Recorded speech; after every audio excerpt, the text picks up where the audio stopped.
Good morning, students. We are going to work on lesson 11 today from unit 1, and we're going to be subtracting greater numbers. And so we have two big concepts today. Our numbers are going to go all the way up to the hundred thousands place. The process of subtracting doesn't change at all with that, but it's just a few more steps. And then we're also going to have kind of a shortcut for our subtraction check today. Yesterday, we figured out how to use the inverse operation of addition to check our subtraction. And there's a little bit quicker way to do that today that we're going to go through. We're going to call that adding up. And so you're going to need your whiteboard and a marker again, showing all of your work, right? We always want to make sure we're not doing too much mental math. And then you need your workbook and a pencil. Okay, so we're going to start by subtracting large numbers. Okay. And so we know when we see a problem like this, and you're going to see some of them today, that we need to line up by place value if we're going to set them up vertically. And so I've done that below here. Okay, we need to make sure that this 7 goes all the way over to our ones place. Okay, this idea is going to come back in a little bit, so think about that. My commas line up, and so that tells me my ones line up, my tens line up, my hundreds all the way out to my hundred thousands line up, which is why there's a gap here. 92,567 doesn't have a number in the hundred thousands. Okay, so let's review quick on how to solve a problem like this, and then we're going to figure out a new way to check it. All right, so 6 minus 7. Oh, I know right away that I can't do. My bottom number is too big, so I'm going to move over and regroup my tens or ungroup my tens. So I'm going to take 1, turn this into a 0, and give 10 to the 6. So this 6 now becomes 16. Now I can do that. 16 minus 7, I can do. 16 minus 7 is 9. Okay. 0 minus anything, I know I'm not going to be able to do, so I'm going to ungroup my hundreds. Take 1 from the 2, so this now becomes a 1, and this 0 is now going to become a 10. Okay, so now I can do 10 minus 6, and I get 4. All right, 1 minus 5. Well, I can't do that either. So ungroup that 7. Take 1 from it to make it a 6, and now give 10 more to my 1. This 10 now becomes, I made that mistake again last time. I got to give 10 to the 1. So that 1 now becomes an 11. Okay? And so now I have 11 minus 5 is 6 in my hundreds place. I'll put my comma in. 6 minus 2. Oh, great, I can do that. 6 minus 2 is 4. 0 minus anything, once again, I have to ungroup from my hundred thousands. That's going to become a 4. This now is going to become 10 more than 0 is 10. So now 10 minus 9 is 1, and 4 minus nothing here is 4. So my answer is 414,649. And so what we want to look at is, what does that really, this break apart really tell us? You can see this is the problem I just solved. This was the answer we came out with, right?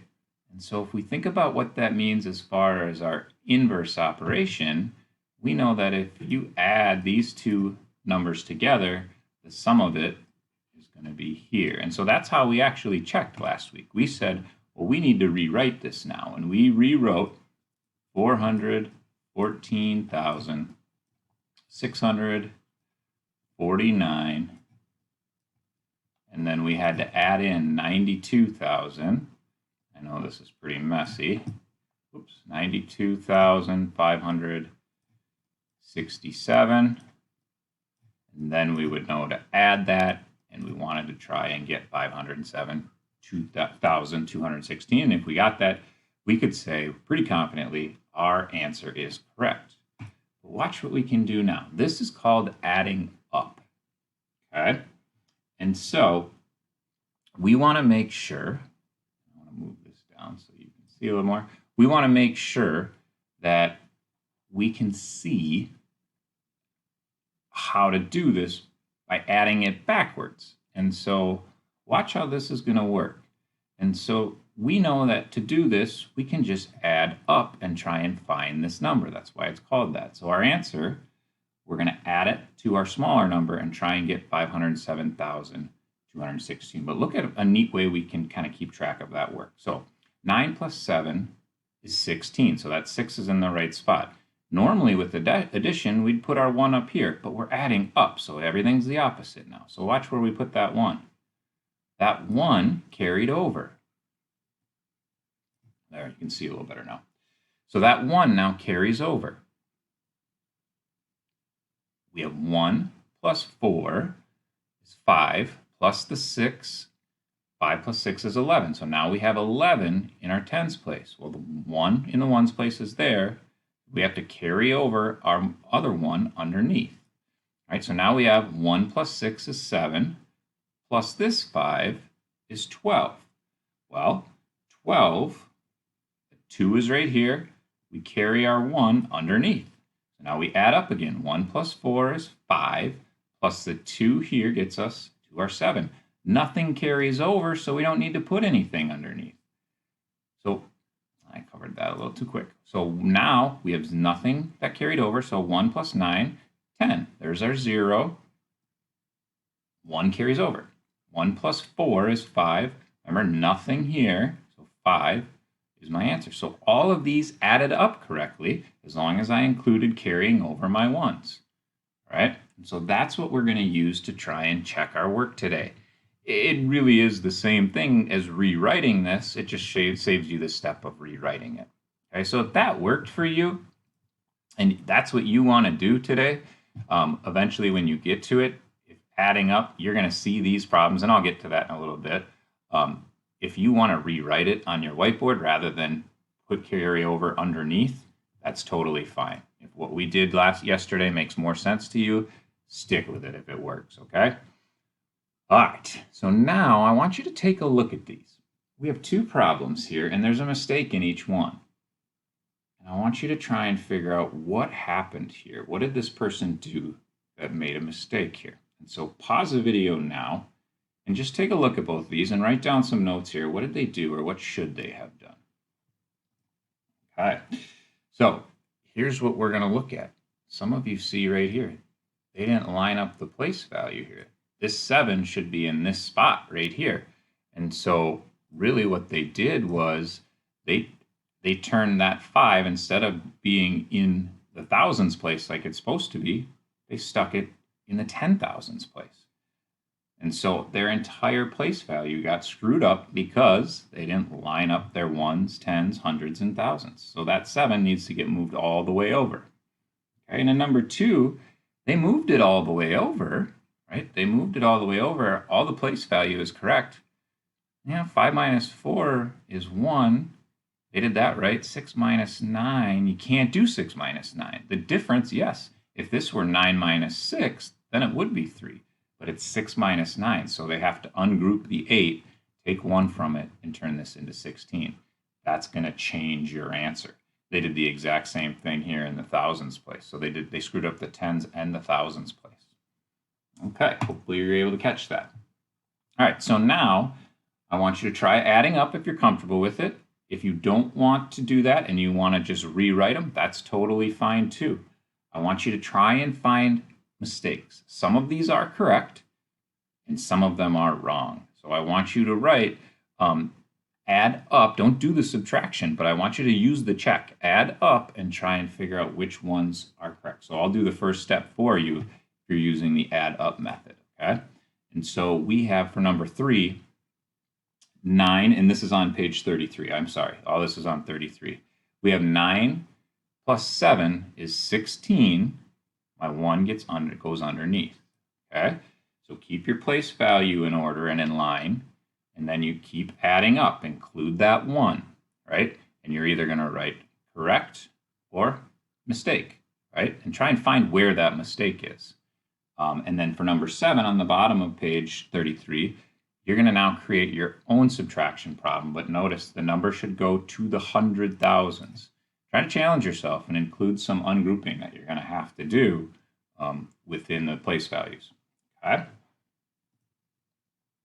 The last thing that we're going to do is now we're going to think about estimating differences. And all that means is we're going to use rounding today to try and estimate if an answer is either reasonable, possibly correct, or not reasonable. Then we know there's a mistake.